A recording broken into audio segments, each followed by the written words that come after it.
भागवत में किशोरी जी का नाम स्पष्ट रूप से नहीं है, परंतु संपूर्ण भागवत में और उसमें भी दसम स्कंद में जो भी भाव ठाकुर जी के प्रति प्रस्तुत हुए हैं वो किशोरी जी के ही हैं।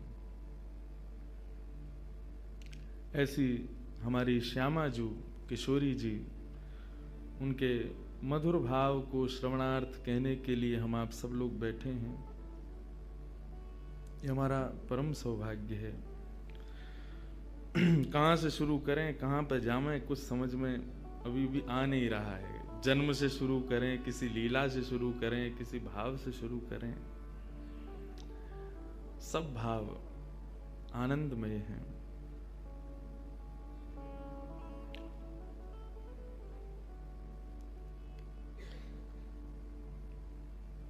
ठाकुर जी का ही प्रतिबिंब किशोरी जी के भाव में प्रकट हुआ है। वो बात अलग है कि हम विनोद भाव से, हम आनंद भाव से एक दूसरे के बड़ाई करने में, एक दूसरे को श्रेष्ठ बताने में लगे रहते हैं। किशोरी जी बड़ी हैं, हम कहेंगे श्याम सुंदर बड़े हैं, वो कहेंगे। अब हम वृंदावन वाले, हम जय श्री कृष्ण बोलते हैं, और वृंदावन में दोनों भाव हैं, जय श्री कृष्ण भी है, राधे राधे भी है। बरसाने जाएंगे तो वहां जय श्री कृष्ण बोलो तो ये भाई गारी काहे को दे रहे हो, राधे राधे बोलो। वहां का ऐसा भाव है। ये आज का भाव नहीं है। जब ठाकुर जी और किशोरी जी लीला संवरण कर रहे थे, उस समय पर भी जो किशोरी जी के सखियां हैं और ठाकुर जी के जो सखा हैं, वे भी जब आपस में मिलते हैं तो उनका भाव भी ऐसा ही रहता है। वहां पर भी श्याम सुंदर को श्रेष्ठ, यहाँ पर किशोरी जी को श्रेष्ठ, इसी में ही आनंद आता है। यही तो रस है, यही रास है। दोनों के भाव को श्रेष्ठ बता में, यही तो भाव है। बंधुओं, बहुत ध्यान से सुनिएगा। भगवान का जब मोहिनी अवतार हुआ तो मोहिनी अवतार के उस स्वरूप के सौंदर्य पर 33 कोटि देवता न्योछावर हो गए। सबके मन में यह भाव आया, ये जो भी प्रकट हुई हैं, ये किसी भी प्रकार से हमको हमारी गृहिणी के रूप में प्राप्त हो जाए। इतने सुंदर ठाकुर जी बनकर के आए। चंद्रमा भी पीछे पीछे चल रहे हैं, शंकर जी भी पीछे पीछे चल रहे हैं, ब्रह्मा जी भी पीछे पीछे दौड़ रहे हैं, वरुण आदि आदि जितने भी देव हैं, सब मोहिनी पर ऐसे लट्टू हुए कि एक बार हमको देख भर ले, एक बार केवल हम पर दृष्टिपात कर दे, उसी मात्र से हमारा कल्याण हो जाना है। ऐसा ठाकुर जी का स्वरूप।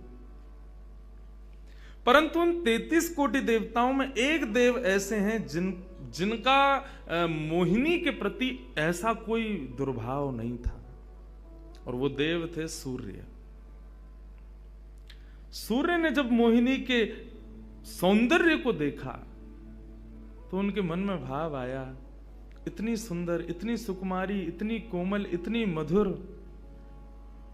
सबको तो लगे हमारी पत्नी बने, लेकिन सूर्य को लगे मेरी बेटी बन जाए, मुझे पुत्री रूप में प्राप्त हो जाए।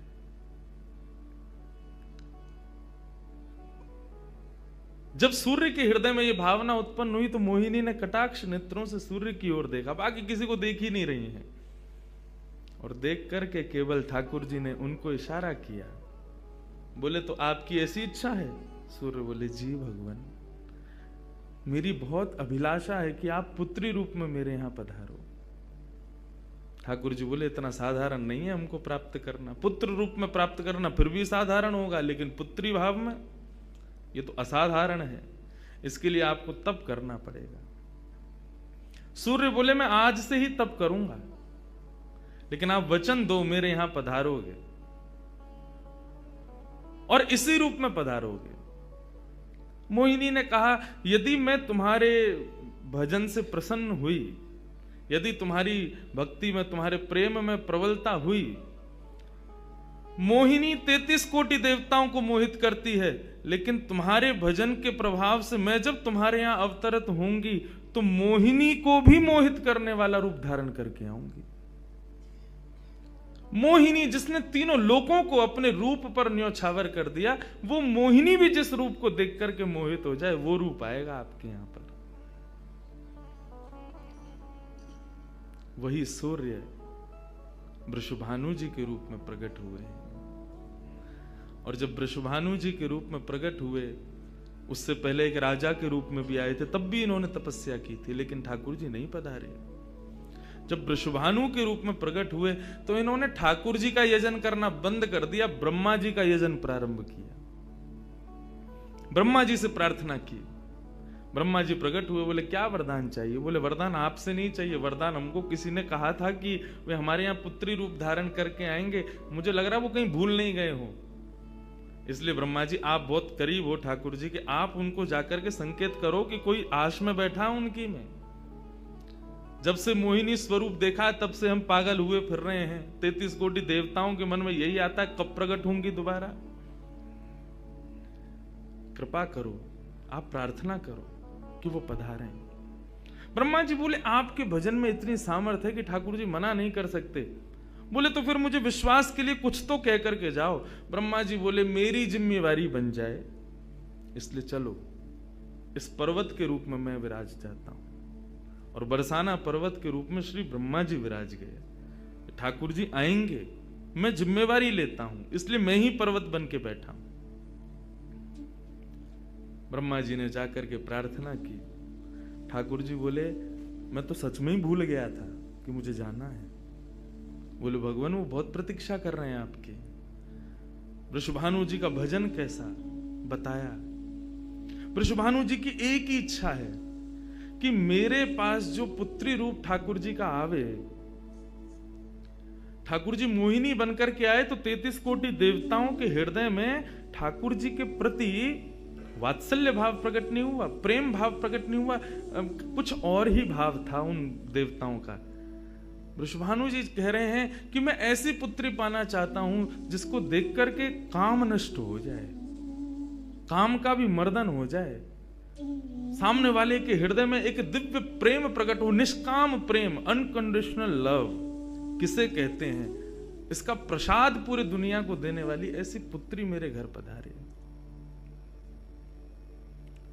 स्वार्थ सिद्ध प्रेम सब करना जानते हैं, लेकिन निस्वार्थ प्रेम किसे कहते हैं, वो ठाकुर जी का वो शक्ति स्वरूप ही सबको बता सकता है। ब्रह्मा जी की प्रार्थना हुई ठाकुर जी से। ठाकुर जी अपने वैकुंठ में विचरण कर रहे हैं, विचार कर रहे हैं कैसे करूं, नंद यशोदा के यहां भी जाना है, देवकी वसुदेव के यहां भी पुत्र बनना है, पहले से ही 4 मम्मी पापा हैं हमारे, अब ये 2 मम्मी पापा और कैसे बनाऊं, 6 माता पिता। तब ठाकुर जी विचरण कर रहे थे, तभी एक खंभ में मणि, उस मणि में ठाकुर जी ने अपना प्रतिबिंब देखा। ठाकुर जी अपना प्रतिबिंब नहीं देखते, क्यों? बहुत कम देखते हैं। जब श्रृंगार आरती होती लाल जी की तभी इनको प्रतिबिंब दिखाते हैं, और उस प्रतिबिंब में भी इतने इतराते हैं महाराज, उसमें भी स्वयं को देख करके खुश हो जाते हैं, वाह मैं कितना प्यारा लग रहा हूं। अपना प्रतिबिंब ठाकुर जी इसलिए नहीं देखते क्योंकि स्वयं ठाकुर जी मोहित हो जाते हैं खुद ही पर। जैसे ही ठाकुर जी ने स्वयं का प्रतिबिंब देखा, प्रतिबिंब देख के आगे बढ़े, लेकिन ठाकुर जी मन में विचार करने लगे मुझे सबके स्वभाव प्रिय हैं, लेकिन अपना यदि देखूं तो अपना प्रतिबिंब बहुत प्रिय है। जब स्वयं को देखता हूं प्रतिबिंब में तो ऐसा लगता है कि मानो जो सबको मोहित कर रहा है वो स्वयं को जब देखे तो खुद भी मोहित हो रहा है, क्योंकि प्रतिबिंब कभी झूठ नहीं बोलता। प्रतिबिंब का ये स्वभाव है, आप जैसे हो वैसा आपको दिखाता है।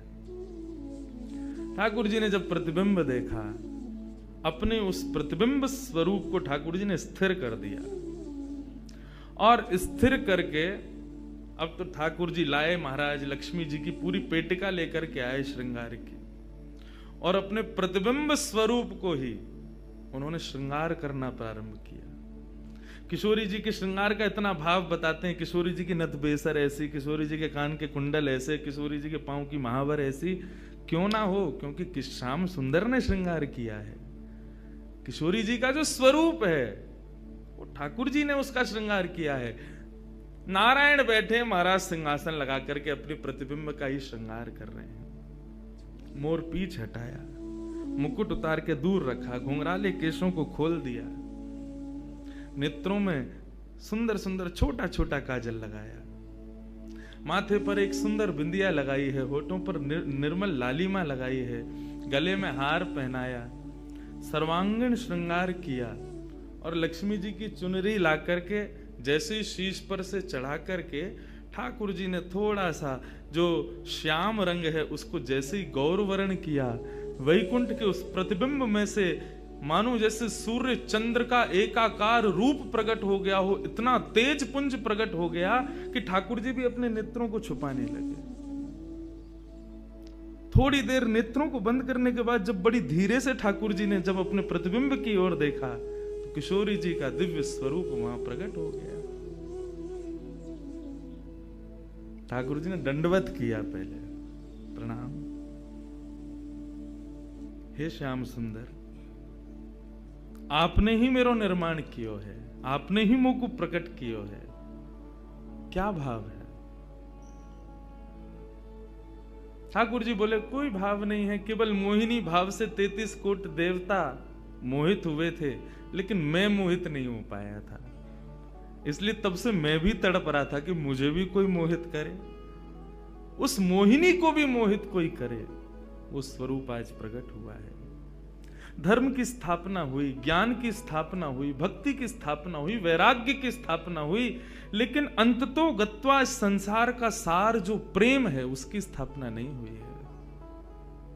उसके लिए आपका अवतार धारण करना अति आवश्यक है। आप मेरी शक्ति हैं, आप मेरी आत्मा हैं। पूरा विश्व और पूरे विश्व की दिव्य चेतना किसकी प्राप्ति के लिए दौड़ रही है? कि आत्मा एक दिन परमात्मा में मिल जाएगी, लेकिन उस परमात्मा में आत्मा जो विद्यमान है वही तो किशोरी जी हैं। उस आत्मा की परमात्मा की जो आत्मा है वही तो श्री राधा जी हैं। लोग उनके रूप को नहीं समझ पाते। आजकल के यंगस्टर्स, आजकल के युवा उनको बहुत विचित्र रूप में दर्शन करते हैं कि कृष्ण राधा कौन है, बोले कि they are just like some love words. ऐसा नहीं है। आप उनको सीमित उस अवस्था में, और माफ कीजिएगा यदि किसी प्रवचनकर्ता की कथा सुनने के बाद भी आप उनको वहीं तक सीमित मान रहे हो ना, दोष आपको नहीं, प्रवचन करने वाले को लगेगा कि तुम किशोरी जी के इसी रूप को स्थापित कर पाए।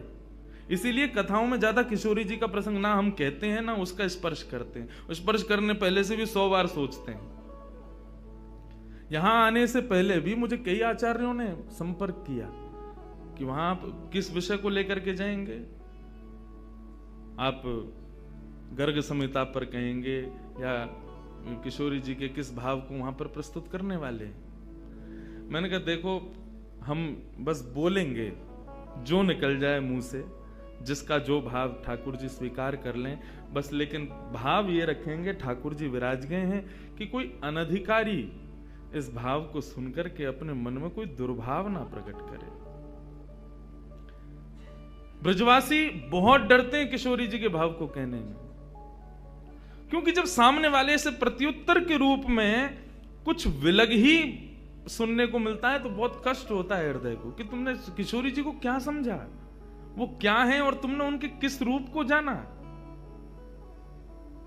वो ठाकुर जी का ही प्रतिबिंब स्वरूप है, ठाकुर जी का ही आत्मा स्वरूप है। और एक बात कहूं, प्रतिबिंब से और आत्मा से प्रेम किया जा सकता है, ब्याह नहीं किया जा सकता, क्योंकि प्रतिबिंब और आत्मा ये दोनों हमसे अलग नहीं है। ब्याह के लिए एक अलग व्यक्ति चाहिए, एक हमसे कोई अलग हो, हमसे कोई जुदा हो, 2 लोग चाहिए तब ब्याह संपन्न होता है। लेकिन कृष्ण और राधा, इन दोनों में भेद है ही नहीं। किशोरी जी और ठाकुर जी में कभी भी कदापि कोई भेद नहीं है। बल्कि लीलाएं अभी सुनेंगे हम लोग, कभी कभी ठाकुर जी जब किशोरी जी का रूप धारण करते हैं तो किशोरी जी से ज्यादा गोपियों को सुख देते हैं।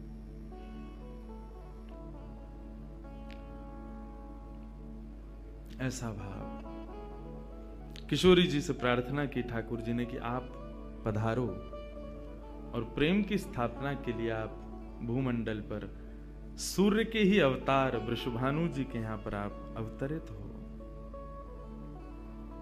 तब किशोरी जी ठाकुर जी की बात मान करके और वृषभानु और कीर्ति के यहां पर अवतरित होती हैं। किशोरी जी का जब अवतार हुआ, जब अवतरण हुआ, कब हुआ? सुबह के 4:40 पर।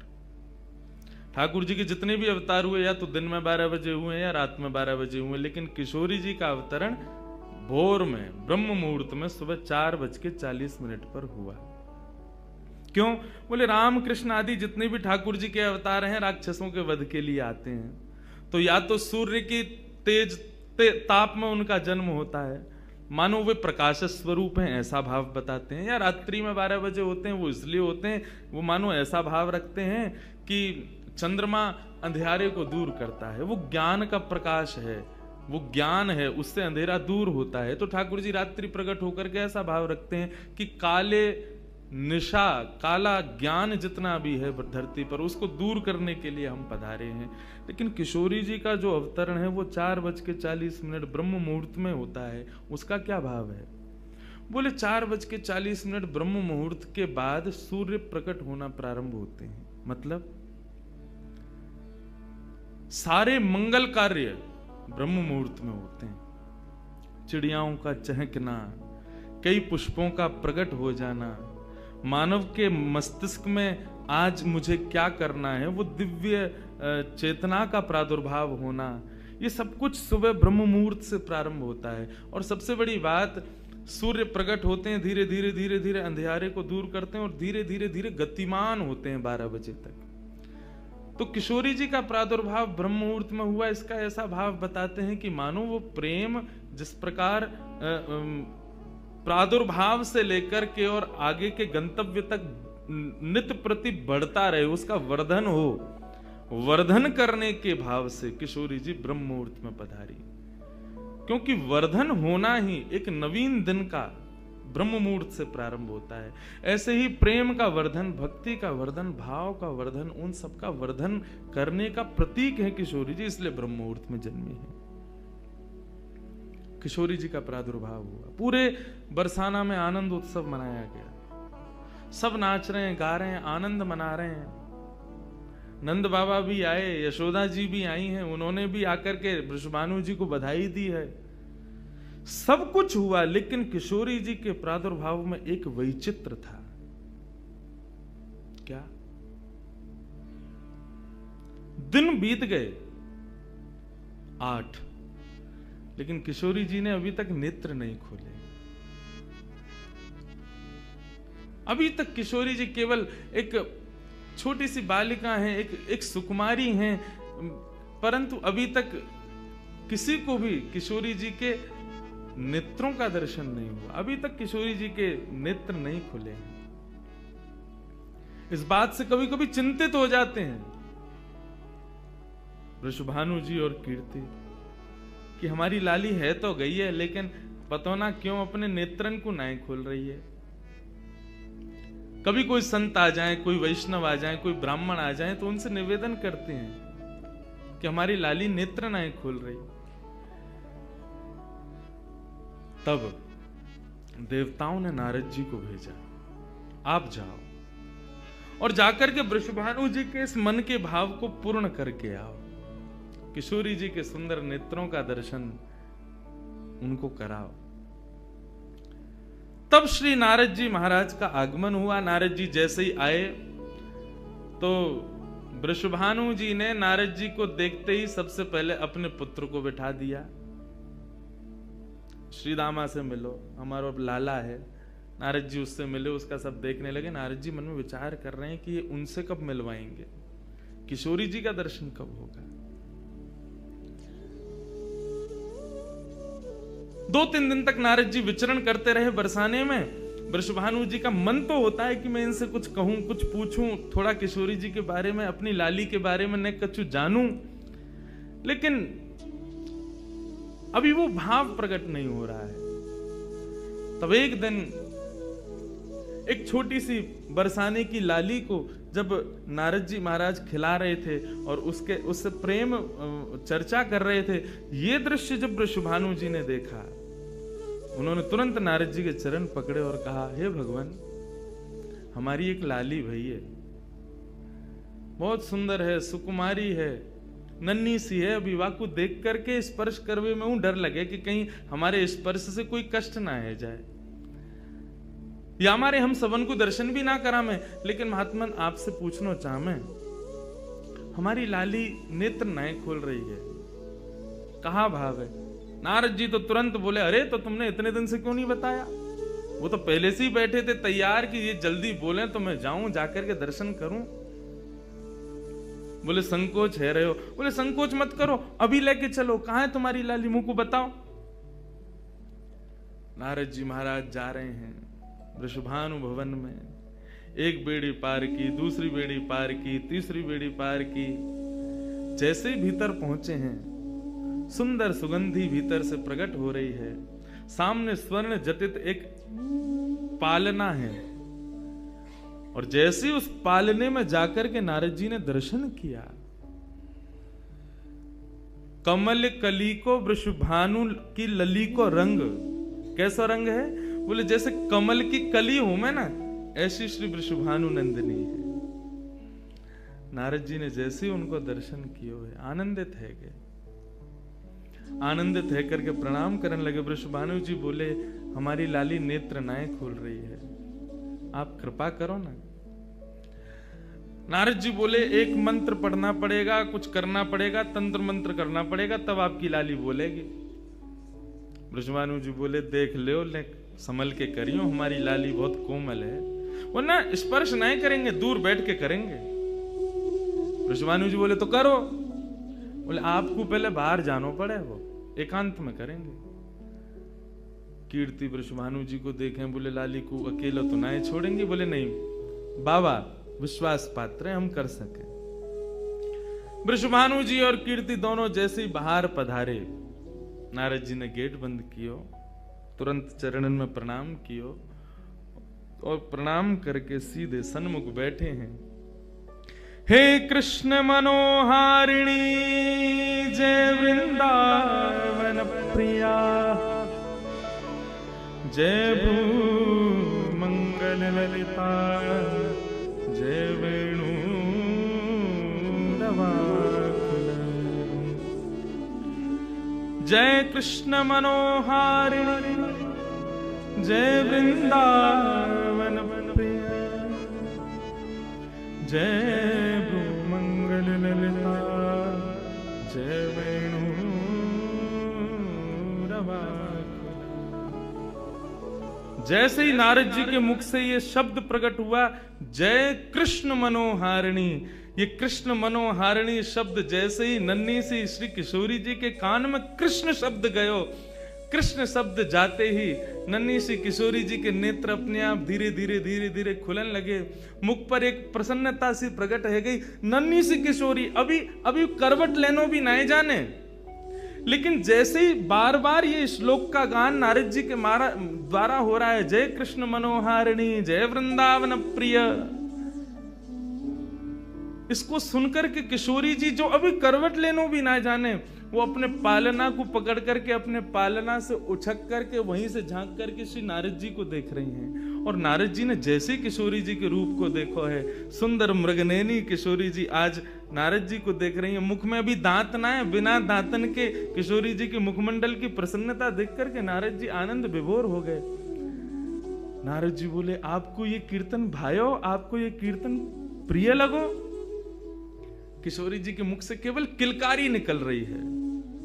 नारद जी ने उठाई अपनी वीणा करताल और जय कृष्ण मनोहारिणी जय वृंदावन प्रिय, और इसी का कीर्तन करते हुए वहां नाचने लगे, नृत्य करने लगे, चारों ओर घूम रहे हैं। बीच में पालने में श्री किशोरी जी बैठ करके और करताल बजा रही हैं, और करताल बजा करके आनंदित हो रही हैं। वृषभानु जी बाहर खड़े, बोले कि भीतर तो कीर्तन चल रहा है, करताल की आवाज आ रही है, वीणा बज रही है। तभी उनने कान लगा करके सुनो तो नारद जी गा रहे, जय कृष्ण मनोहारिणी जय वृंदावन प्रिय, जय भ्रू मंगल ललिता जय वेणु रवाकुल। वृषभानु जी ने ये स्वर सुन लिया, लेकिन जैसे ही थोड़े से गए हैं और खिड़की में जाकर के भीतर झांक करके देखा, अद्भुत दृश्य। नन्ही सी किशोरी, ज्यादा से ज्यादा 8 दिन की होंगी, 10 दिन की होंगी, अपने पालना में पौड़ करके स्वयं को झुला रही हैं, करताल बजा रही हैं। चारों तरफ नारद जी वीणा बजा करके, करताल बजा करके आनंद से किशोरी जी को मुखोल्लास कर रहे हैं। ये दृश्य देख करके श्री वृषभानु जी को एक बार तो मूर्छा आ गई, मैं वास्तव में 8 दिन की बालिका को देख रहा हूं। उन्होंने कीर्ति को कुछ नहीं बताया। नारद जी महाराज ने प्रणाम किया। तब किशोरी जी की सहचरियां प्रकट हुई और कहा कि हे नारद, आपने हमारी किशोरी जी को बहुत सुख प्रदान किया है। जब कभी भी आपको ऐसा दर्शन करना हो तो हम आपको कुछ स्थान बता रहे हैं। गोवर्धन, श्री यमुना पुलिन और ब्रज कुंज, इन 3 स्थानों पर आप जब कभी भी हमारी किशोरी को स्मरण करके यही कीर्तन को गान करोगे, किशोरी जी को यही स्वरूप आपको दिखेगा। ये हमारा वरदान है आपको, क्योंकि आपने, किशोरी जी कृपामयी तो हैं। लाल जी 10 बार विचार करेंगे कृपा करवे में, किशोरी जी विचार थोड़ी करें, वो तो तुरंत करुणा करें। नारद जी जाओ, जब कभी भी लाडली को दर्शन करना हो यही भाव से कर लियो। नारद जी महाराज के नेत्र सजल है गए, किशोरी जी के चरणन में बारंबार प्रणाम कियो और प्रणतिपात करते हुए वहां से प्रस्थान कर गए। किशोरी जी फिर से नेत्र बंद करके अपने पालना में पौड़ गई। कीर्ति जी बोली, बाबा आयो, टोना टोटका करके गयो, तब वो हमारी लाली के नेत्र तो खुले नहीं। कीर्ति जी गोद में लेकर के सुला रही है, नेक नेक थोड़ी सी संकुचित है करके रुदन करना प्रारंभ कियो। सो इतने में वृषभानु जी आए और वृषभानु जी बोले, नेक दियो लाली को। और किशोरी जी को गोद में लेकर के वृषभानु जी बोले, हे कृष्ण मनोहारिणी। जैसे ही बोले तुरंत किशोरी जी के नेत्र फिर से खुल गए, फिर से अपनी किलकारी भर करके कीर्तन में करताल बजाने लगी, आनंद विभोर हो गई। अब तो जैसे ही ये भाव देखो, वृषभानु जी ने कीर्ति को सुनायो, कीर्ति भी वही गा रही है, पूरा बरसानो आकर के श्री कृष्ण कीर्तन करने लगो और बीच में मध्य में बैठ करके किशोरी जी अपनी करताल बजा रही हैं, किलकिल करके हंस रही हैं, इतनी आनंद विभोर रह रही हैं।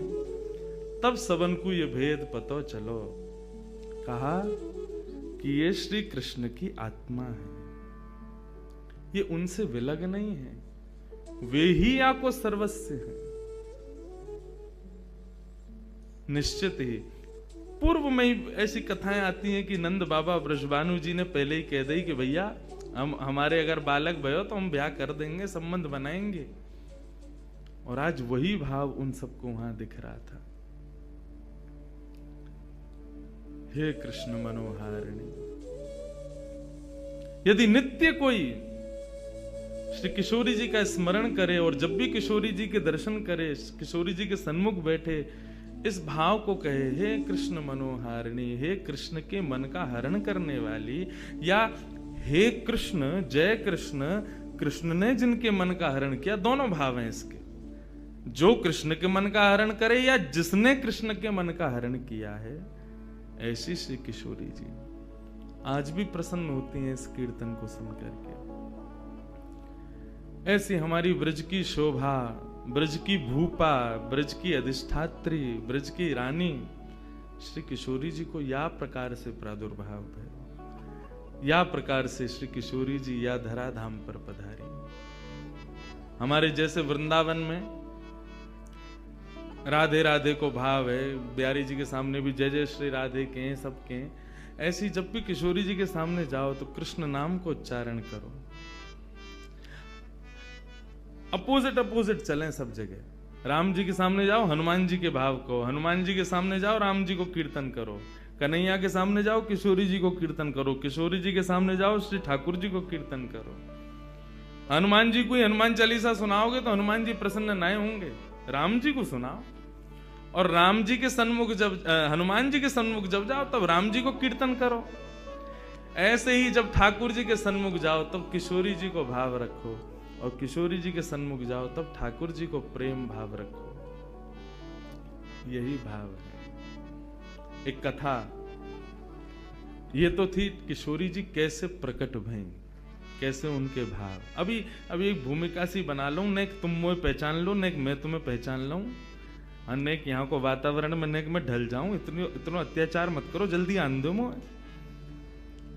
किशोरी जी को प्रादुर्भाव एक बाह्य एक स्ट्रक्चर बना लूं, फिर घुसेंगे भीतर रस में।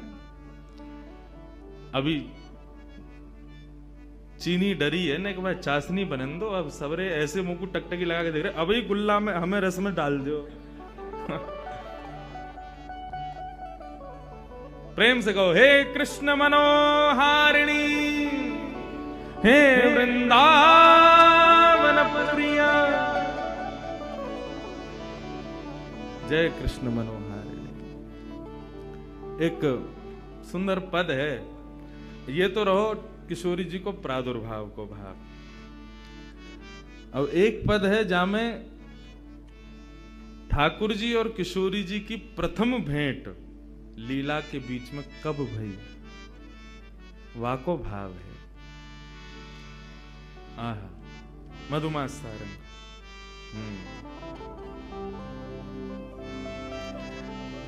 श्री सूरदास जी महाराज वर्णन कर रहे हैं किशोरी जी और ठाकुर जी को प्रथम मिलन कैसे भयो।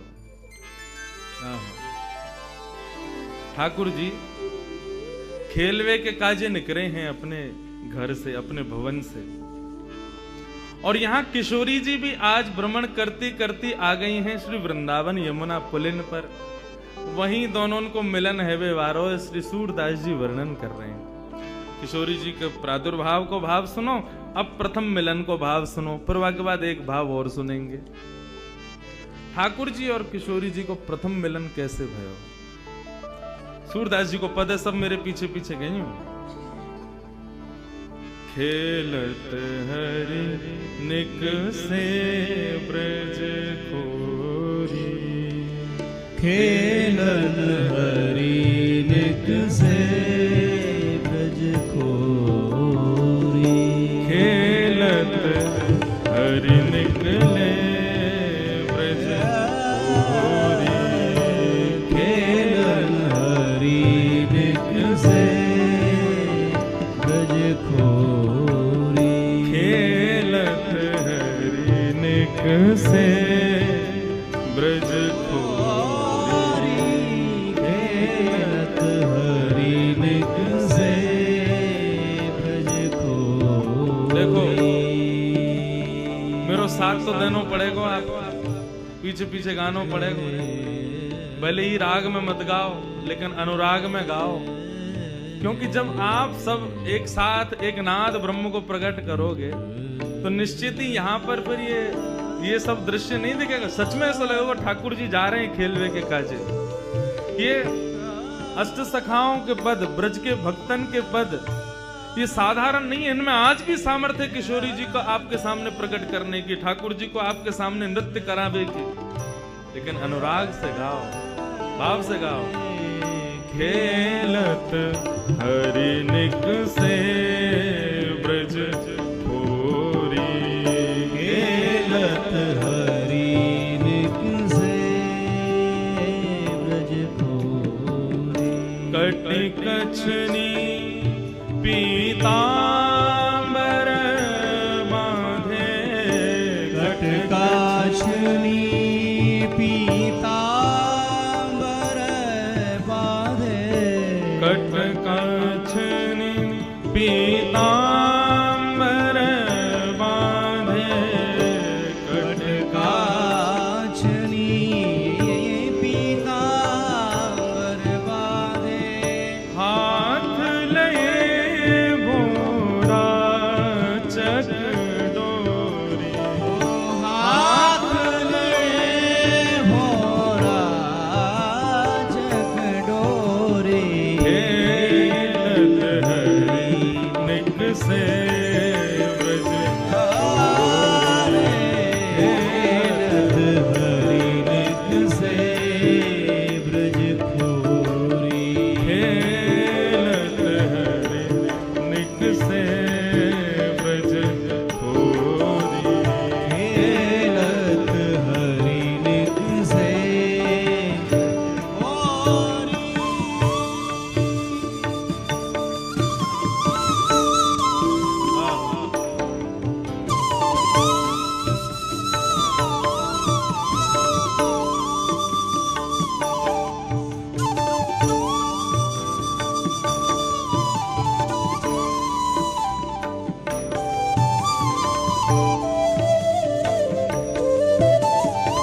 तनया कौन है? रवि यानी सूर्य। उनकी पुत्री कौन? यमुना जी। कहाँ जा रहे हैं ठाकुर जी? यमुना के तट पर जा रहे हैं। कैसे जा रहे हैं? गए श्याम रवि तनया के तट, गए श्याम रवि तनिया के तट, लसती चंदन की खोरी हो, लसत चंदन की खोरी, अंग लसत चंदन की खोरी, अंग लसत चंदन की खोरी, खेलत निक से ब्रज खोरी, खेलत निक से ब्रज खोरी, खेलत हरि से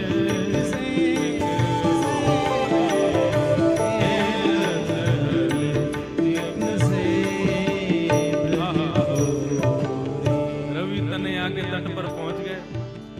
जैसे ही यमुना जी के तट पर पहुंचे श्याम सुंदर, इतने में ही उन्होंने एक सुकुमारी को देखा। और सुकुमारी को देख करके कहा भयो, औचक ही देखी तहरा औचक ही देखी तहरा, औचक ही कैसे मतलब? ऐसे देख रहा हूं, अरे ये कौन है? दूर से नन्हे से कन्हैया, नन्ही सी किशोरी जी। औचक ही देखी तहाँ श्याम, औचक ही देखी कैसी है? श्यामा, नयन विशाल चंदन की रोरी, नयन विशाल चंदन की, और नील वसन फरिया कट पहरे, नील वसन फरिया कटी पहरे, गौरांगी किशोरी जी ने कैसे वस्त्र पहने हैं? बोले नील कमल जैसे नीले वस्त्र पहने। दर्शन करो, नन्ही सी किशोरी जी है, नीले वस्त्र पहने। और क्या पहनो? लहंगा फरिया पहनो है किशोरी जी ने।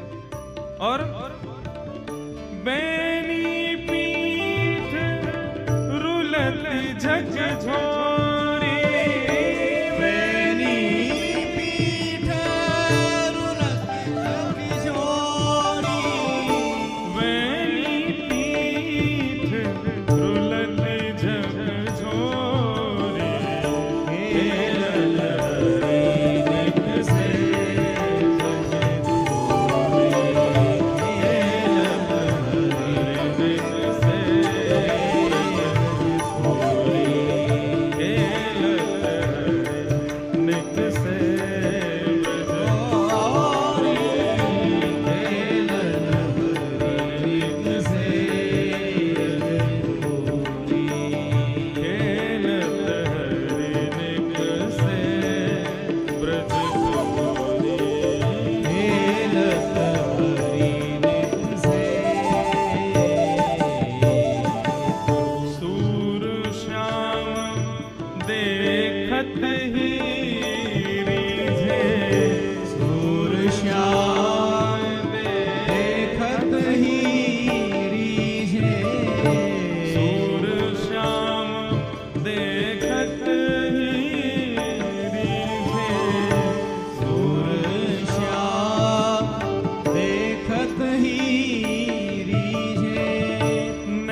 ठाकुर जी निकले आज खेलवे के काजे, और कैसे जा रहे हैं? सुंदर चंदन की बिंदी अपने पूरे अंग पे लगा रखी है, कटिकाचनी पहन करके हाथ में गेंद आदि रस्सी आदि लेकर के ठाकुर जी पहुंच गए। नन्हे से कन्हैया जैसे ही यमुना जी के तट पे पहुंचे तो यमुना के तट पे तो सुई देख ली उनने, नीलो नीलो से कुछ चमक रहा है। सुई ऊपर से झांक करके देखने लगे कौन है, और जैसे ही वृषभानु नंदिनी ने अपने सुंदर सुकुमार नेत्रन से श्याम जी को निहारो है। आहा, शूर श्याम देखत ही रीझे, देखते ही रीझ गए। अरे नेक्सी सी छुरी कौन की है? नेक्सी सी लाली, खुद भी नेक्से सही है। कई बार छोटे छोटे बच्चे को धनवान व्यक्ति का लक्षण बताया कि धनवान कौन है, तो श्रीमद् भागवत के महात्म्य में स्वयं श्री नारद जी महाराज बहुत सुंदर बात कहते हैं। यदि उस बात को समझ लिया जाए तो यह पता चल जाए कि धनवान कौन है। हम लोग धनवान किसको मानते हैं? जिसके पास अति लक्ष्मी हो, अति धन हो, अति वैभव हो, उसको धनवान मानते हैं। लेकिन श्रीमद् भागवत की फिलॉसफी कुछ और कहती है। श्रीमद् भागवत कहती है, सकल भुवन मध्य निर्धनास्ते धन्या निवसत हृदयेषां श्रीहरेर्भक्ति रेखा प्रविशत हृदयेषां हरिरपि निजलोकं सर्वथा तो विहाय प्रविशत हृदयेषां भक्ति सूत्रोपनद्ध। बहुत सुंदर बात कहते हैं। क्या कह रहे हैं? बोले सकल भुवन मध्य निर्धनास्तेपि धन्या, सारे करोड़पतियों के बीच में रहने वाला वो निर्धन व्यक्ति उन करोड़पतियों से ज्यादा वैभवशाली है भगवान की नजरों में। कब? यदि उस निर्धन व्यक्ति के हृदय में भगवान की नाम का धन विद्यमान। बहुत ध्यान से सुनिएगा इस विषय को।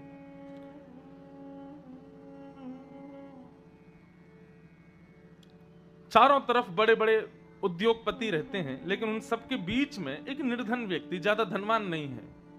भगवान कहते हैं उन करोड़पतियों के बीच में रहने वाला निर्धन व्यक्ति मेरे लिए ज्यादा श्रेयस्कर है। कब? जब उसके हृदय में मेरे प्रति निर्मल भक्ति होती है। क्यों? आपको तो वो प्रिय होने चाहिए जहां आपकी पत्नी रहती है। आपकी पत्नी कौन? लक्ष्मी। अब लक्ष्मी जिनके घर में, उनसे ज्यादा प्रेम होना चाहिए आपको। ठाकुर जी कहते हैं पत्नी भले ही हमारी लक्ष्मी हो, लेकिन हमको प्रेम किससे है? भक्ति से है।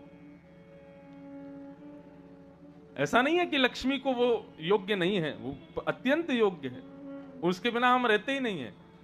लेकिन स्थिति कुछ ऐसी है कि मैं अनुगमन करता हूं भक्ति का। भक्ति जहां जहां जाती है मैं वहां वहां जाता हूं, और लक्ष्मी कहां जाती है? बोले जहां मैं जाता हूं। इसलिए वो निर्धन व्यक्ति जिसके हृदय में भक्ति विद्यमान है वो अत्यंत श्रेष्ठ है। क्यों? क्योंकि भक्ति का सूत्र मुझसे बंधा है। जहां भक्ति रहती है वहां मैं पहुंच ही जाता हूं, और मेरा सूत्र लक्ष्मी से बंधा है। जहां मैं पहुंच जाऊंगा वहां लक्ष्मी को आना ही पड़ेगा। इसलिए संसार में धनवान व्यक्ति श्रेष्ठ नहीं है, भक्तिवान व्यक्ति श्रेष्ठ है। भले ही शुरुआत में उसके पास धन ना हो, उसके पास लक्ष्मी ना हो, लेकिन लक्ष्मी जिनके चरणों की दासी है वो नारायण उसके पास रहते हैं, इसलिए वो व्यक्ति अति धन्य है। आज कथा आएगी सुदामा जी की। भले ही दीन थे, भले ही धनवान नहीं थे, लेकिन भक्तिवान थे। सुदामा जी का नाम सुदामा कैसे पड़ गया? श्रीमद् भागवत में सुदामा नाम नहीं है। श्रीमद् भागवत में तो केवल इतना लिखा है कि भगवान का एक विप्र मित्र था, उसका नाम सुदामा था, ऐसा नहीं लिखा। ये तो वैष्णव जनों ने, संत जनों ने, विद्वान जनों ने अपनी मति से निश्चित करके कहा कि भैया भगवान के इस मित्र का नाम सुदामा है। क्यों सुदामा है? सुदामा शब्द का अर्थ क्या होता है? जिसके पास सुंदर दाम है, सुंदर धन है, उसको सुदामा कहते हैं। किसी ने प्रश्न किया, बोले भगवान आप एक दीनहीन से व्यक्ति को, जिसके घर में खाने को अन्न नहीं होता, पहनने को वस्त्र नहीं होते, आप उसका नाम सुदामा कैसे रख सकते हो? सुदामा मतलब जो जिसके पास सुंदर धन है वो सुदामा। तब वैष्णवों ने कहा, बोले भैया संसार के पास जो धन है ना वो सुंदर धन नहीं है। क्यों? एक दिन खर्च हो जाता है। लेकिन सुदामा के पास जो भगवान का नाम रूपी धन है ना, वो कितना भी खर्च करो कभी खर्च ही नहीं होता, बढ़ता ही रहता है। तो ऐसा दाम जिसके पास है उसका नाम है सुदामा, भगवान का नाम रूपी दाम, इसलिए उनका नाम सुदामा। तो बंधुओं, श्रीमद् भागवत लक्ष्मी साध्य नहीं है। अगर आप सोचो कि बहुत धनवान हो और कथा करा लोगे तो संभव नहीं हो पाएगा। श्रीमद् भागवत भाग्य साध्य भी नहीं है। मेरा भाग्य प्रबल हो जाएगा तो मैं कथा करा लूंगा, ऐसा भी जरूरी नहीं है। श्रीमद् भागवत तो कृपा साध्य है। यदि कृपा हो जाए ना ठाकुर जी की, तो कथा प्राप्त होती है। सब लोग इधर देखो, कहां तक बताएं? बड़े बड़े धनवान, बड़े बड़े करोड़ खरबपति, करोड़ों का टर्नओवर कराने वाले भी कथा नहीं करवा पाते।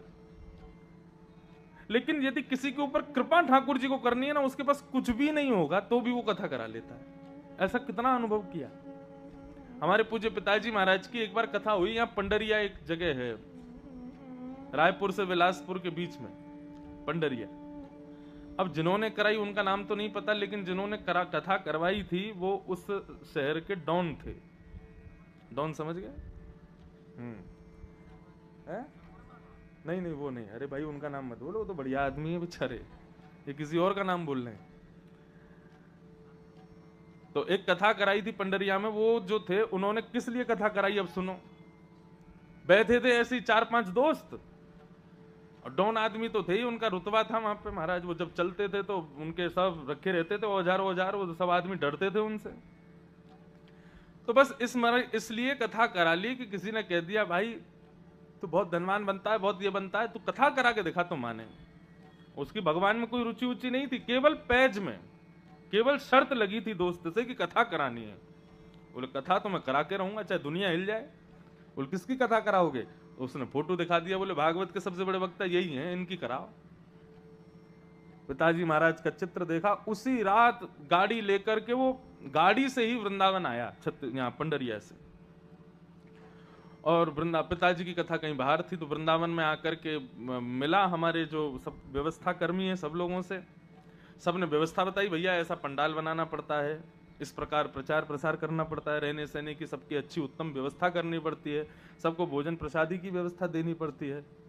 अब तो जो कहते हैं ना जिसके सिर पर वो सवार होता है रुतबा, वो फिर सब मना थोड़ी, अरे महाराज ये सब मत बताइए मुझे, ऐसी व्यवस्था करूंगा आपने जीवन में नहीं देखी होगी।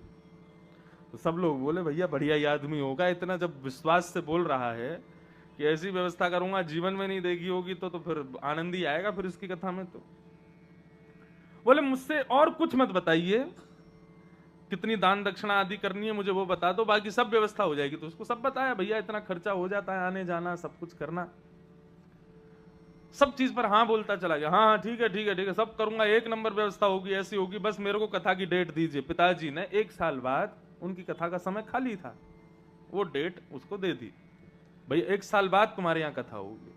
ठीक है। 1 साल तक बीच में कई कथाओं में वो व्यक्ति पहुंचा, आकर के बार बार कहे महाराज तैयारियां चल रही हैं और ऐसे कर रहा हूं वैसे कर रहा हूं, आपको आना है। बोले आएंगे भैया आएंगे सब। तो ये काफी पुरानी बात है। उसके बाद से फिर हम कथाओं की व्यवस्था के लिए 10 दिन पहले किसी ना किसी को भेज देते हैं, भाई देख के आओ। तब तक नहीं भेजते थे लेकिन हर जगह नहीं भेज पाते थे क्योंकि व्यस्तता इतनी रहती थी पिताजी की। फोन पे ही बात चल रही थी, बोले हाँ सब व्यवस्था है, पंडाल बन गया, ये हो गया वो हो गया, सब बात हो गई। कलकत्ता से कहीं से कथा करके पिताजी सीधे रायपुर, एयरपोर्ट पे कोई लेने ही नहीं आया। पिताजी ने फोन करवाया, भैया कहाँ है पूछो उनसे। बोले कि हम अभी चल दिए हैं पंडरिया से, आप थोड़ी देर बैठो, एयरपोर्ट पे ही आ रहे हैं अभी। पिताजी बोले भाई बड़ा विचित्र प्राणी है, अभी चला है पंडरिया से, अभी 2-3 घंटे में यहाँ पहुंचेगा, फिर लेगा, फिर लेके जाएगा। हम सुबह से भूखे प्यासे चले हैं। रायपुर में बहुत वैष्णव है, पिताजी के शिष्य, जिंदल परिवार पूरा उन्हीं का शिष्य है। पिताजी अपनी व्यवस्था करके पंडरिया पहुंच गए। अब पंडरिया पहुंचे तो उसको फोन करें, वो कहे मैं तो रायपुर आ गया, आप पंडरिया क्यों चले गए? अब रुको पंडरिया में, मैं आ रहा हूं वापस। बोले अरे तुम आते रहना, हमारी व्यवस्था बताओ, रुकना कहाँ है? बोले रुकने की व्यवस्था मैं बता तो रहा हूं, अभी एक घंटा में इंतजार करो, मैं बता रहा हूं कहां है। अरे भैया ऐसे तो होता है क्या, इतने दूर से आ गए, बताओ कहां रुकना है। गाड़ी में बैठे रहे 3 घंटे पिताजी। वो व्यक्ति रायपुर से लौट के आया, आकर के प्रणाम प्रणाम करके बोले कहां रुकना है। बोले अभी वो एक को बोला है, वो अपना घर खाली कर रहा है, उसको 2-3 घंटे लगेंगे तब रुकवाएंगे आपको। बोले ये कोई तरीका है भाई, पहले से तुम 1 साल तुमको दिए, तुमने कोई व्यवस्था नहीं की। बोले अरे एक जगह की थी, उसका घर ही टूट गया। बोले ऐसा कैसा घर था, घर टूट गया। बोले अच्छा तो पंडाल वंडाल दिखाओ कहां लगा है, कैसा लगा है। तो पंडाल क्या था, हवा आती उड़ता था वो पंडाल पूरा ऊपर। पंडाल देख के पिताजी घबरा गए। बोले भैया यहां कथा होगी। बोले हाँ, तूफान आ गया तो पंडाल ही गिर जाएगा। बोले नहीं गिरेगा, हमारी जिम्मेवारी है। बोले अरे भैया वाटरप्रूफ बनाते, कुछ बढ़िया बनाते। बोले अरे महाराज सब व्यवस्था हो गई है, अब आप एंड टाइम पे मत बताओ क्या करना, मैंने सब कर दिया। सारे पिताजी के संगीतज्ञ और ब्राह्मण लोग जहां रुके वहां महाराज सांप बिच्छू तो उनका घर था वो। वहां जाकर के इन लोगों ने सबने कहा भैया यहाँ कहां सोएंगे, नीचे पूरी मिट्टी पड़ी है, कहां कैसे व्यवस्था होगी, क्या होगा। बाथरूम के नाम पर जंगल था, उसी में जाओ, वहीं सब करके आओ, उसके अलावा कोई व्यवस्था नहीं। नहाने के नाम पे नीचे नदी बह रही है, इसमें नहा लो। सब लोग रात्रि में पिताजी के पास पहुंचे, भैया ऐसे तो कैसे होगी कथा। पिताजी बोले क्या करें, बड़ा विचित्र आदमी है, कथा की डेट ले गया, सब फाइनल कर गया, बोला सब करूंगा, और अब देखो कुछ नहीं किया।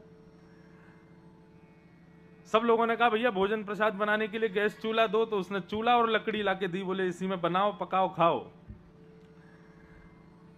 रात्रि में सबने भोजन किए, दूसरे दिन लकड़ी खत्म, तो उससे बोले भैया लकड़ी की व्यवस्था करवाओ, आज प्रसाद वरसाद पाके फिर कथा करनी है।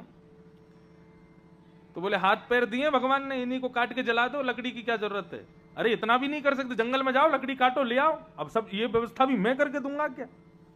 ऐसी स्थिति हो गई महाराज कि वहां बस सब रोने ही लगे।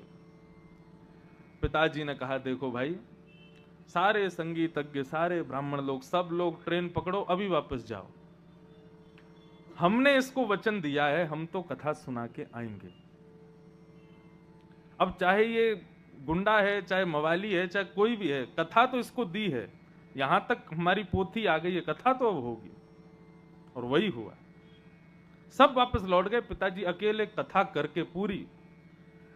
बोले 7 दिन में यदि इसकी मति नहीं बदली कथा ने, तो हमारा नाम भी ठाकुर जी नहीं। 7 दिन उसको कथा श्रवण कराई, जिस अभिमान में था, जिस व्यसन में था, जिस दुर्गंध में था, हर चीज से निवृत्त हुआ। अंतिम दिन आकर के क्षमा मांगा, नेत्रों से अश्रुधार बहाने लगा, उसका पूरा जीवन परिवर्तित हो गया। और कथा उसके यहां हुई, और पिताजी सब करके फ्री में ही कथा करके गए। वो बात अलग है, बाद में फिर सबका पेमेंट वेमेंट करने के लिए उसने पंडाल वाले का भी नहीं दिया, वो भी पिताजी पे ही आ गया। बोले कि मेरा नहीं दे रहा, आप ही दो। पिताजी बोले भाई मैं तेरे को कहां से दूं, जिसने कथा करवाई उसके पास जाओ। लेकिन कुछ नहीं हुआ, तो फिर पिताजी ही बहुत कुछ वहां व्यवस्थाएं करके फिर लौट के आए। कहने का अभिप्राय, श्रीमद् भागवत धन साध्य नहीं है, श्रीमद् भागवत कृपा साध्य है। और ना जाने किस पर हो जाए कुछ कह नहीं सकते। आज तक वो व्यक्ति बिल्कुल सुधरे हुए हैं, बिल्कुल अब संभल गए हैं, अब अपना जीवन पूरा उनका परिवर्तित हो गया। आते हैं कभी कभी कथाओं में पिताजी की। अब इसका मतलब ये नहीं सुन के कोई 2-4 लोग सोचे तो हम ऐसे कर ले, महाराज जी को बुला के सब व्यवस्था है और आके इनसे कह देंगे हाँ भाई करो अब कथा, तो आ जाएंगे तो फिर तो करनी पड़ेगी। ऐसा नहीं है। मैं यहां पर कोई वक्ता की विशेषता या किसी अन्य बात की विशेषता नहीं कह रहा हूं, मैं केवल इतना कह रहा हूं कि किसी के घर में किसी के द्वारा भागवत कथा होना, करवाना, ये साधारण बात नहीं है। कितनी बार ऐसा होता है कि लोग कथा बुक कर लेते हैं, सब व्यवस्था कर लेते हैं, एंड टाइम पे नहीं हो पाती, किसी ना किसी कारण से कैंसिल हो जाता है, सब अव्यवस्थित हो जाता है। अभी टूंडला में कथा थी, विदेश जाने से पहले, आगरा के पास टूंडला। सुबह से ही बारिश शुरू, असमय की बारिश, और परिणाम ये कि शोभा यात्रा जैसे ही पंडाल के समीप पहुंची है, शोभा यात्रा क्या थी, सब टंपुओं में आ रहे थे, इतनी बारिश हो रही थी। जैसे ही शोभा यात्रा व्यासपीठ के बिल्कुल पंडाल के बाहर पहुंची है, इतने में ही बीच में से पंडाल टूट गया, ध्वस्त हो गया, नष्ट हो गया, कथा नहीं हो पाई। श्रीमद् भागवत धन साध्य नहीं है, श्रीमद् भागवत वैभव साध्य नहीं है, श्रीमद् भागवत कृपा साध्य है। जिस पर कृपा होती है वो ही कथा करवा सकता है, क्योंकि श्रीमद् भागवत की व्यवस्था आपने अपने चाचा ताऊओं को दी है, अपने भाई बंधुओं को दी है, लेकिन वास्तव में वे सेवा नहीं कर रहे। जब भागवत की कथा कहीं पर होती है ना, तो वहां पर पहले से लेकर अंतिम व्यवस्था तक सारी व्यवस्थाएं ये देवता करते हैं, हमारे पितृ करते हैं, विघ्नों को रोकते हैं, किसी भी प्रकार की कोई असफलता ना हो, किसी भी प्रकार का कोई भाव नष्ट ना हो, पंडाल सुव्यवस्थित बना रहे, इसकी जिम्मेवारी पवन देव संभालते हैं। जितने आए हुए श्रोताएं हैं उनकी कथा, उनको कथा समझ में आवे, उनके हृदय में कथा विराजमान होवे, इसकी जिम्मेवारी स्वयं महादेव संभालते हैं। जितने वैष्णव भक्त आए हैं सबको प्रसाद की सेवा प्राप्त हो, ये सेवा स्वयं अन्नपूर्णा संभालती है, हमें दिखते नहीं है, लेकिन भागवत की प्रत्येक सेवा ये देवलोक संभालता है। और इतने महंगे महंगे इतने बड़े बड़े देवता यदि किसी के यहां व्यवस्था देखने आ रहे हैं तो उस पर कृपा नहीं है तो क्या है। मैं तो कथा करता हूं ना, जगह जगह करता हूं, हर बार नए लोगों से मिलता हूं, नए परिवार से मिलता हूं, हर 7 दिन में मेरा हवा पानी भोजन और इंसान सब बदल जाते हैं। तो ये तो अनुभव करता हूं ना मैं कि ये कथा कराना साधारण बात नहीं होती, बहुत बड़ी कृपा होती है ठाकुर जी की, तब जाकर के कथा का कार्यक्रम संभव हो पाता है।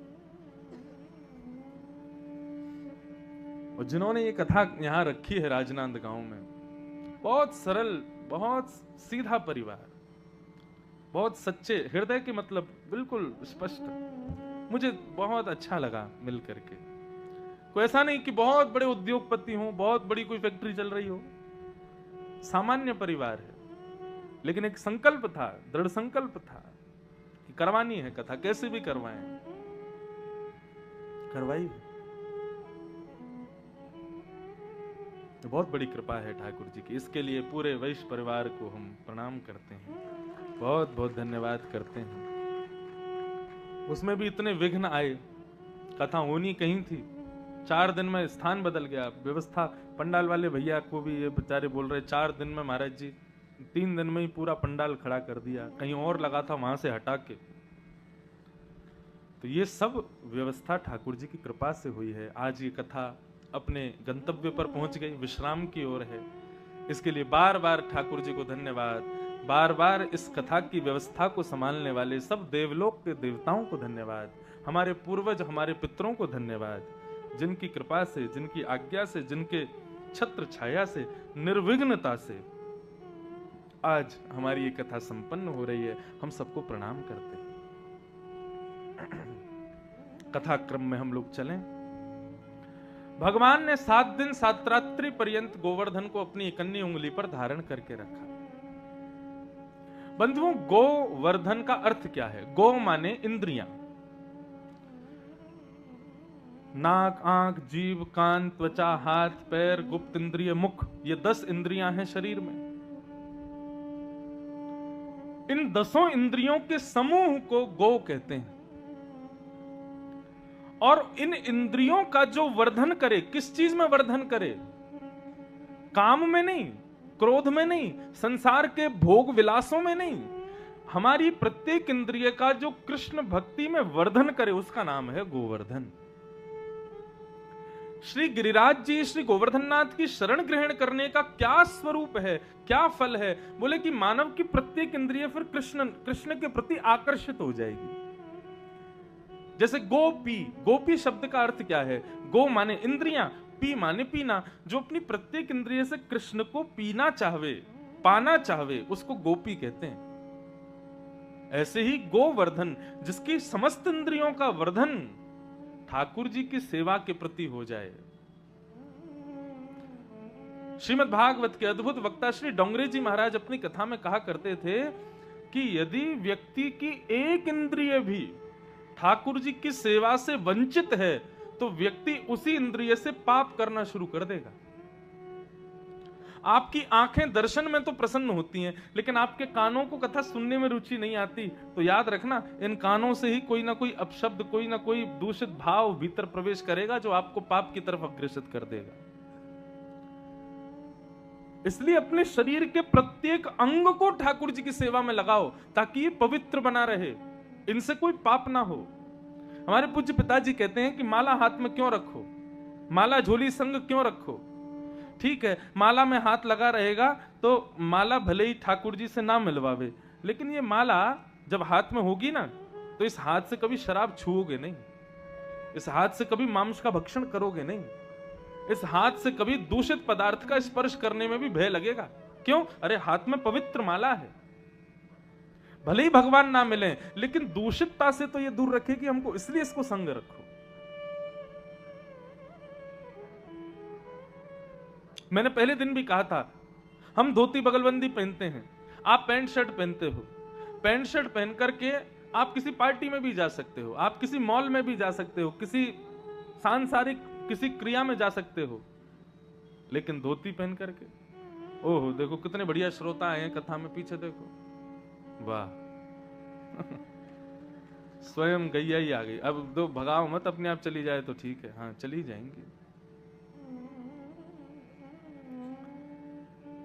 परिक्रमा लगा के चली गई कथा की। लो 33 करोड़ देवता आ गए कथा में बस लड़े नहीं, किसी पर चढ़े नहीं, गए। बोल वृंदावन बिहारी लाल की जय।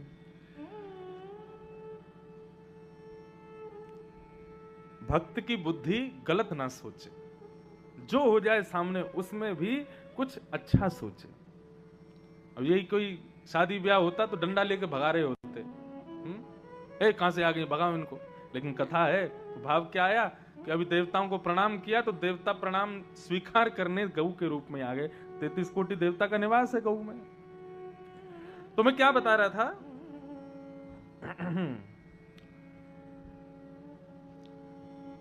आप पैंट शर्ट पहन के किसी भी स्थान पर जा सकते हो, मायावी स्थान, मायावी स्थान मतलब सांसारिक स्थान, लेकिन धोती पहन के आप किसी पार्टी में नहीं जा सकते। धोती पहन करके आप किसी सांसारिक क्रियाओं में प्रवेश करोगे तो 100 बार सोचोगे, और यदि कर भी गए हमारे जैसे हुए तो वहां बैठे जितने भी लोग हैं वो सब थोड़े से अव्यवस्थित हो जाएंगे आपके रूप को देख करके। अरे भाई धोती पहन करके पार्टी में आ गया, धोती पहन करके यहाँ मॉल में आया, धोती पहन करके ऐसे आया है।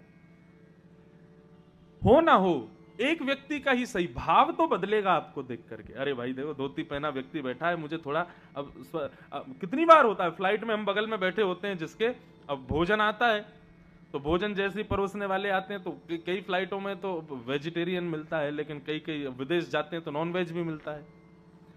अब बगल वाले व्यक्ति को तो मना कर नहीं सकते कि तू मत खा, वो तो जो मन होगा, उसने टिकट के पैसे दिए, जो मन होगा खाएगा।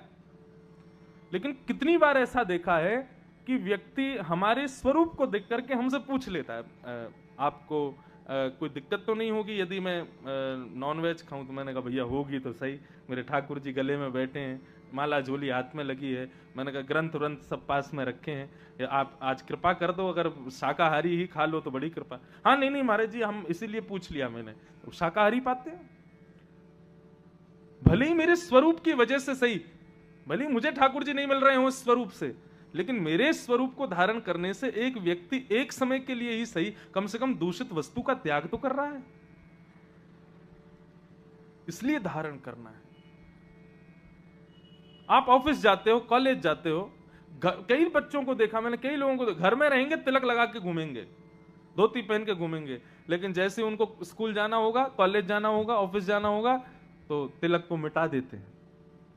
मुझे तो बड़ी शर्म आवे तिलक मिटाने में, तिलक के बिना तो माथा ऐसा और लगता है सूना बिल्कुल। उनसे पूछो क्यों मिटा दिया? ऑफिस जा रहे हैं ना इसलिए मिटा। क्यों ऑफिस में मना है तिलक लगाना? कहीं मना नहीं है। एक आध बार कोई टोक भी देगा तो क्या बुराई है? अरे शादीशुदा कन्या को देख करके पूछ ही लेता है व्यक्ति, ब्याह हो गया आपका? तो उसको शर्म आनी चाहिए बताने में कि मेरा ब्याह हो गया। ये तिलक लगाना, कंठी पहनना, धोती पहनना, ये आपके ब्याह का प्रतीक है। लोग मुझसे कहते हैं इतनी कम उम्र में आप ऐसी धोती वोती पहन के रहते हो? मैंने कहा हाँ रहते हैं। क्यों? मैंने कहा कोई विवाहिता कन्या मांग में सिंदूर क्यों रखती है, गले में मंगलसूत्र क्यों पहनती है, हाथों में चूड़ी क्यों पहनती है, धोती ही क्यों पहनती है? ये दिखाने के लिए कि वो सौभाग्यवती है, उसका ब्याह हो चुका है।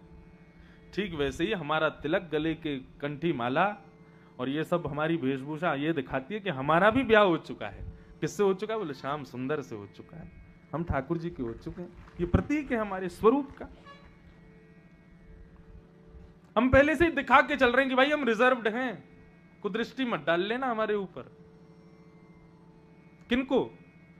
दूषित विचारों को पहले से ही बोल देते हैं कि दूर रहना हमसे। क्यों? हमारा ब्याह हो चुका है किससे? साक्षात योगेश्वर कृष्ण से। तो कुविचार, दुविचार, दूषित विचार, ये सब पहले से अलग रहते हैं। बोले इस पे हमारा जोर नहीं चलेगा। क्यों? देख रूप से ही पता चल रहा है कि इसका ब्याह हो चुका है, ये रिजर्व्ड है। स्वरूप बहुत बड़ी रोल निभाता है आपके जीवन में। आप स्वरूप कैसा धारण करते हैं। और कुछ नहीं तो बंधु माथे पर तिलक तो होना चाहिए। ऐसा कहते हैं सूना माथा जिस व्यक्ति का होता है, वो व्यक्ति कितना भी बड़ा भजनानंदी हो, अंत काल में यमराज दुविधा में पड़ जाते हैं कि इसको स्वर्ग भेजूं कि नरक। क्यों? बोले क्योंकि वैष्णव चिन्ह तो है ही नहीं इसके शरीर पर।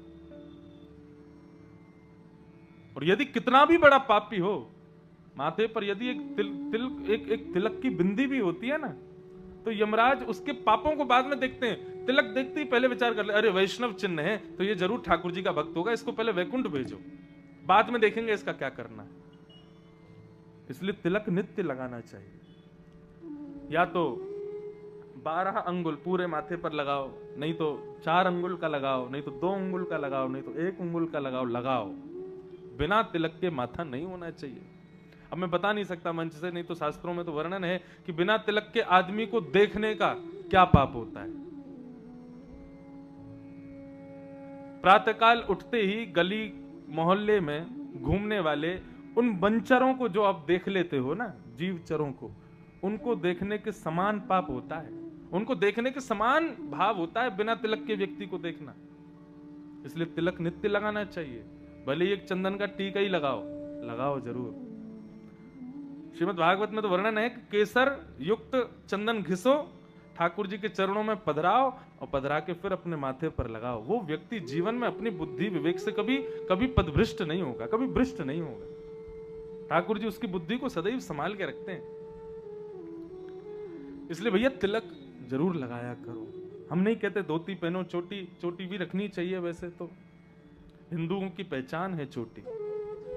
हमारे मस्तिष्क के सिर के इस भाग में एक पॉइंट होता है जहां से ठाकुर जी को कभी कोई कृपा भेजनी हो, ठाकुर जी को कभी सद्बुद्धि भेजनी हो, ठाकुर जी को किसी प्रकार का कोई भाव भेजना हो, तो एक प्रकार से वो हमारा एंटीना का स्थान होता है। लेकिन लोग शर्म के कारण उस एंटीना को काट देते हैं। ठाकुर जी मैसेज भेजते रहते हैं, हमको मिलता ही नहीं है। इसलिए ये एंटीना रखा करो ताकि मैसेज नेटवर्क ठाकुर जी को पकड़े और आपके पास कुछ आवे। क्यों बुद्धिमान ब्राह्मणी ही हुए? क्यों बुद्धिमान चाणक्य ही हुआ? क्यों बुद्धिमान अष्टवक्र ही हुए? क्यों बुद्धिमान कृपाचार्य, शुक्राचार्य आदि ये सब ब्राह्मण ही क्यों हुए? क्योंकि सब चोटी रखते थे। विवेकी होता है ब्राह्मण क्योंकि चोटी रखता है, शिखा रखता है। उसके पास ठाकुर जी कुछ ना कुछ उसकी बुद्धि को इस प्रकार से चलाते रहते हैं। ठाकुर जी को क्योंकि पता है सिग्नल मुझे मिल रहा है, लेकिन लोग सिग्नल ही काट देते तो फिर ठाकुर जी का मैसेज कहां से मिले। इसलिए चोटी भी रखनी चाहिए। अब बहुत भाव है, इसी पे बोलता रहा तो पूरा दिन इसी में निकलेगा। लेकिन कोई ना कोई एक वैष्णव चिन्ह हमारे शरीर पर जरूर होना चाहिए। और कैसा वैष्णव चिन्ह? लोग इस बात पे भी तर्क दे देते हैं, हम कंठी पहनते तो हैं भीतर। अरे वैष्णव चिन्ह दिखना चाहिए, उसको छुपाना नहीं चाहिए। एक वैष्णव चिन्ह ऐसा हो जो सबको दिखे, उसको धारण करो। आज इस कथा से प्रण ले लो। भले ही हमारे जितने भी भाई लोग हैं, जरूर एक तिलक जरूर लगाओ माथे पर। सूना माथा मत रखो, कंठी जरूर पहनो और हो सके संभव चोटी भी रखो। और जब इतना ही कर लियो तो धोती पहनने में शर्म काहे को, वो भी पहन लेना। पूरे ही वैष्णव बन के रहो ना। मैंने सच में कितने परिवार ऐसे हैं, कथाओं के बाद में वो जब मुझसे मिलने आते हैं तब धोती पहन के आते हैं। वो इतना अच्छा लगता है उनको देख करके, इतनी प्रसन्नता होती है। देखो अपने वैदिक रूप में है, अपने वैष्णव रूप में है, अच्छा लगता है। वैष्णवता सीखी जानी चाहिए। संत जब आवे तब उनका आदर कैसा हो, उनसे वार्ता कैसी हो, उनसे प्रश्न कैसे हो, वे आवे तो उनके कहां बैठना चाहिए, कैसे उनसे बोलना चाहिए, सब चीज सीखनी चाहिए। यही तो वैष्णवता है। तो भगवान ने गोवर्धन, गो यानी कि इंद्रियां, इंद्रियां, और वर्धन मतलब भगवत चरण में उनका वर्धन करना, उनकी वृद्धि करना, यही है गोवर्धन। ऐसे गोवर्धन को ठाकुर जी ने 7 दिन 7 रात्रि पर्यंत अपनी कन्या उंगली पर धारण किया। इंद्र आए, इंद्र ने आकर के भगवान से क्षमा मांगी और क्षमा मांग करके अपनी गलती स्वीकार की। बंधुओं, नोट कीजिएगा इस बात को, मानव का सबसे बड़ा सद्गुण क्या है? उसका सुंदर होना, उसका अच्छा गायन करना, उसका अच्छा बोलना, उसका अच्छी क्रियाएं करना, ये सब उसके सद्गुण हैं, लेकिन श्रेष्ठ सद्गुण नहीं है। मानव का श्रेष्ठ सद्गुण क्या है? मानव का श्रेष्ठ सद्गुण है अपने अवगुणों को स्वीकार करना, अपने अवगुणों को मानना कि हाँ, मुझ में ये कमी है, मुझ में ये अवगुण है। ये स्वीकारीकरण जो है ना अवगुणों का, ये मानव का सबसे बड़ा सद्गुण है। हम लोग जब आरती करते हैं, आरती करने के बाद में आरती लेते हैं तो उसका एक मंत्र है, हम ठाकुर जी से कहते हैं, पापो हम पाप कर्मा हम पापात्मा पाप संभव त्राहि माम पुंडरीकाक्ष सर्व पाप हरो हरि। इसका अर्थ क्या है? पापो हम, हे नाथ, मैं अभी कहीं से पाप करके आ रहा हूं। पाप कर्मा हम, मैं अपने कर्म में कोई ना कोई पाप करता ही हूं। पापात्मा, अब तो ये स्थिति हो गई है कि मैं पूर्ण रूपेण पापात्मा बन गया हूं, पूरा पापी ही बन गया हूं। और पाप संभव, आपकी आरती करने के बाद अभी भी कहीं जाके पाप ही करूंगा। पाप करके आया हूं, पाप करने जा रहा हूं, पापी ही हूं। लेकिन त्राहि माम पुंडरीकाक्ष, हे पुंडरीकाक्ष, ये पाप मैंने जानबूझ के नहीं किया। संसार में कई सारी ऐसी स्थितियां कि वो हो जाती हैं, हम करते नहीं है। इसलिए प्रभु, सर्व पाप हरो हरि, मेरे पापों का हरण करो। अब यहां पर यह कहना कि पापो हम, मैं पापी हूं, ये अपने अवगुणों का स्वीकार है। व्यक्ति जैसे ही अपने अवगुण स्वीकार करता है ना, भगवान कहते हैं उसकी मति में तभी सब शुद्ध कर देता हूं, तभी पवित्र कर देता हूं। सूरदास जी कहते हैं, कौन कुटिल खल कामी मौसम, कौन कुटिल खल कामी, जो तन दियो ताहि बिसरायो, ऐसो नमक हरामी। कौन कुटिल खल कामी मौसम, कौन कुटिल खल कामी। सूरदास जी कहते हैं, कौन कुटिल खल कामी मौसम, अपने अवगुणों का स्वीकारो, यहां मुझ में ये दोष है, ये सबसे बड़ा सद्गुण है। इंद्र ने स्वीकार किया कि मैंने अपराध किया है, अपने अपराध को आकर के स्वीकार करके दंड की इच्छा रखी है। भगवान से कहता है मुझे दंड दे दीजिए भगवान, लेकिन नाराज मत होना, मार लो, पीट लो, जो करना है सब कर लो, लेकिन मुझसे नाराज मत होइए। देव ही नाराज हो गए, कृष्ण ही नाराज हो गए, तो बंधुओं फिर तो जीना ही नहीं चाहिए। व्यक्ति को ऐसे को तो फिर कहीं जाके प्राण त्याग ही कर दे, भगवान नाराज हो गए।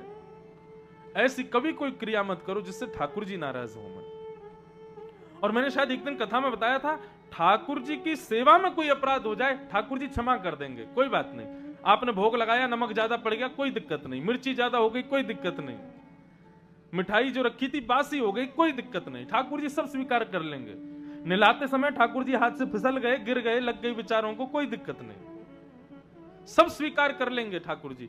लेकिन भगवान कहते हैं, मेरे किसी वैष्णव का कभी अपमान मत करना, अपराध मत करना, वो उसके लिए मैं तुमको क्षमा नहीं करूंगा। मेरी भक्ति में कोई दिक्कत हो जाए, नो प्रॉब्लम, मैं तुम्हारा हूं, जैसे रखोगे रह लूंगा, लेकिन मेरे किसी वैष्णव भक्त का कभी अपमान मत करना, कभी अपराध मत करना, कभी उसका तिरस्कार मत करना। यदि ये किया तो मैं तुमको नहीं छोड़ूंगा। इसलिए ठाकुर जी कभी नाराज ना हो, इसके लिए बंधुओं, कभी वैष्णव भक्त, कभी किसी का अपमान मत करो, कभी किसी का परिहास मत करो। इंद्र ने आके क्षमा मांगी, भगवान ने क्षमा कर दिया। और तत्पश्चात ठाकुर जी का आगे की लीला में गायों ने आकर के भगवान का नाम रख दिया, और ठाकुर जी को नाम मिला क्या? गोविंद। गौ माने गाय, और गौ माने इंद्रियां, और गौ माने ज्ञान। गौ माने ज्ञान भी होता है। विंद माने रक्षक, उनका जो रक्षक है, उसका नाम है गोविंद। अच्छा एक बात कहूं, 45-40 के बाद जिनकी उम्र हो जाती है वे लोग भगवान को जब भी पुकारें तो गोविंद कहकर के पुकारें। स्थिति कैसी होनी चाहिए? जब उठो तब गोविंद कहो, बैठो गोविंद कहो, सो गोविंद कहो, कहीं जाओ गोविंद कहो। गोविंद शब्द, यदि वृद्धावस्था में गोविंद शब्द का उच्चारण करते हैं तो एक प्रकार से कुंती की स्तुति में यह भाव आता है कि कुंती भगवान को गोविंद कह के पुकारती है। तब किसी ने पूछा कि कुंती ने भगवान को गोविंद क्यों कहा? तब कुंती का भाव बताते हैं कि कुंती भगवान से कहती है कि हे कृष्ण, आप कौन हो? आप गोपाल हो, गोपालक हो, और ये सारी सृष्टि के जितने भी मानव हैं ये सब आपकी गौशाला की गैया हैं। कोई छोटी गैया, कोई मझली गैया, कोई बड़ी गैया, कोई बूढ़ी गैया। तो गौशाला में गैयाओं की सेवा करने वाला जो गोपालक होता है वो सारी गैयाओं की सेवा करता है पूरे दिन, लेकिन रात्रि में जब थक जाता है तब अपनी गौशाला की सबसे वृद्ध गैया के पास जाता है और बैठी हुई इस गैया के पास में जाकर के सर लगा करके उससे लिपट जाता है, क्योंकि वो चंचल नहीं होती, बड़ी शांत होती है। उसको सहलाता रहता है, सहलाते सहलाते बहुत समय उससे बातें करता रहेगा और करके फिर वहां से चला जाता है। कुंती ने भगवान को गोविंद कहकर के इसलिए पुकारा, बोले हे कन्हैया, तुम्हारी इस संसार रूपी गौशाला की गायों में सबसे वृद्ध गैया हूं मैं, इसलिए मैं तुम्हें गोविंद कह रही हूं, क्योंकि गोपालक को वृद्ध गैया सबसे प्रिय होती है। इसलिए भैया यहां जितनी गैया बछड़िया बछड़ा सब बैठे हैं, जो अभी युवा हैं, जो अभी मध्यावस्था में हैं, वो ठाकुर जी को अन्य अन्य नामों से खूब पुकारो, खूब नाम जप करो, लेकिन जो अब वृद्धावस्था में पहुंच गए हैं, ठाकुर जी का जितना